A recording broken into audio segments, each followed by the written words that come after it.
ನಮಸ್ಕಾರ. ನಾನು ಶಮಿ ಶೆಟ್ಟಿ. ಸಪ್ತಾಶ್ವ ಟಿವಿಗೆ ಸ್ವಾಗತ. ನಮ್ಮ ದೇಶ ಯಾಕೆ ಅಭಿವೃದ್ಧಿ ಆಗ್ತಿಲ್ಲ, ಇನ್ನು ಯಾಕೆ ಬಡತನದ ರೇಖೆಯಲ್ಲಿಯೇ ಇದೆ ಅಂದ್ರೆ ಬಹುಶಃ ಇಂತಹ ಭ್ರಷ್ಟ ಅಧಿಕಾರಿಗಳಿಂದ. ಅವಾಗಿಂದ ಇವಾಗಿನವರೆಗೂ ಬಡವರು ಬಡವರಾಗಿಯೇ ಇದ್ದಾರೆ, ಆದ್ರೆ ಶ್ರೀಮಂತರು ಇನ್ನು ಶ್ರೀಮಂತರಾಗ್ತಾ ಹೋಗ್ತಾ ಇದ್ದಾರೆ. ಅದಕ್ಕೆ ರೀಸನ್ ಇಂತಹ ಅಧಿಕಾರದ ಹೆಸರಲ್ಲಿ ಲೂಟಿ ಮಾಡೋ ಭ್ರಷ್ಟ ಅಧಿಕಾರಿಗಳು. ಈ ಒಂದು ಅಧಿಕಾರಿ ಮನೆಯಲ್ಲಿ ಇದ್ದ ಹಣವನ್ನ ನೋಡಿ ವಿಜಿಲೆನ್ಸ್ ಅಧಿಕಾರಿಗಳೇ ಶಾಕ್ ಆಗಿದ್ದಾರೆ. ಹೌದು, ಒಡಿಶಾದ ಗಣಿ ಇಲಾಖೆಯ ಉಪನಿರ್ದೇಶಕಿ ದೇವಬ್ರತ ಮೊಹಂತಿ ಅವರ ಮನೆಗೆ ವಿಜಿಲೆನ್ಸ್ ಇಲಾಖೆಯ ತಂಡ ಮಂಗಳವಾರ ರಾತ್ರಿ ದಾಳಿ ನಡೆಸಿದೆ.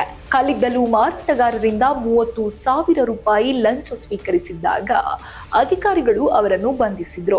ಈ ದಾಳಿಯ ವೇಳೆ ಭುವನೇಶ್ವರದಲ್ಲಿರುವ ಅವರ ಫ್ಲಾಟ್ನಿಂದ ಟ್ರಾಲಿ ಬ್ಯಾಗ್ಗಳಲ್ಲಿ ಪ್ಯಾಕ್ ಮಾಡಲಾಗಿದ್ದ 4 ಕೋಟಿ ರೂಪಾಯಿ ನಗದು ವಶಪಡಿಸಿಕೊಳ್ಳಲಾಗಿದೆ. ಜೊತೆಗೆ ಅವರ ಕಚೇರಿ ಡ್ರಾಯರ್ನಿಂದ 1.20 ಲಕ್ಷ ರೂಪಾಯಿ ನಗದು, 130 ಗ್ರಾಂ ಚಿನ್ನ ಹಾಗೂ 2 ಅಂತಸ್ತಿನ ಮನೆ ಸೇರಿದಂತೆ ಆಸ್ತಿಗಳನ್ನು ವಶಪಡಿಸಿಕೊಂಡಿದ್ದಾರೆ. ವಿಜಿಲೆನ್ಸ್ ಇಲಾಖೆ ತಿಳಿಸಿದಂತೆ ಇದು ಭ್ರಷ್ಟಾಚಾರ ನಿಗ್ರಹ ಸಂಸ್ಥೆಯ ಇತಿಹಾಸದಲ್ಲೇ ಅತ್ಯಧಿಕ ನಗದು ವಶಪಡಿಸಿಕೊಂಡ ದಾಳಿಯಾಗಿದೆ. ಮೊಹಂತಿ ಅವರ ಬಂಧನದ ಬಳಿಕ ಅವರ ಭದ್ರಕ್ ಜಿಲ್ಲೆಯ ಪೋಷಕರ ಮನೆ ಮತ್ತು ಕಟಕ್ನಲ್ಲಿರುವ ಕಚೇರಿಯ ಮೇಲೂ ದಾಳಿ ನಡೆಸಲಾಗಿದೆ. ಒಟ್ಟಾರೆ ಭ್ರಷ್ಟಾಚಾರ ತಡೆ ಕಾಯ್ದೆಯಡಿ ಪ್ರಕರಣ ದಾಖಲಿಸಲಾಗಿದ್ದು, ಈ ಘಟನೆ ಒಡಿಶಾದ ಗಣಿ ಇಲಾಖೆಯಲ್ಲಿನ ಭ್ರಷ್ಟಾಚಾರದ ಗಂಭೀರತೆಯನ್ನು ಮತ್ತೊಮ್ಮೆ ಬೆಳಕಿಗೆ ತಂದಿದೆ. ಬಹುಶಃ ಇಂತಹ ಕಥೆಗಳು ನಮ್ಮಲ್ಲೂ ಇರಬಹುದು. ಬಹುಶಃ ಇಂತಹ ಅಧಿಕಾರಿಗಳು ನಿಮ್ಮ ನಡುವೆ ಕೂಡ ಇರಬಹುದು.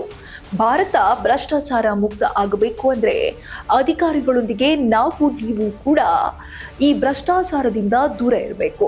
ಲಂಚ ಕೊಡೋದಾಗ್ಲಿ, ಲಂಚ ಪಡೆದುಕೊಳ್ಳೋದಾಗ್ಲಿ ಎರಡೂ ಕೂಡ ಭ್ರಷ್ಟಾಚಾರ ಆಗುತ್ತೆ ಅನ್ನೋದನ್ನ ನೀವು ಕೂಡ ಮರಿಬಾರದು. ಇದು ಈ ಹೊತ್ತಿನ ವಿಶೇಷ. ಇನ್ನಷ್ಟು ಅಪ್ಡೇಟ್ಸ್ಗಾಗಿ ನೋಡ್ತಾ ಇರಿ ಸಪ್ತಾಶ್ವ.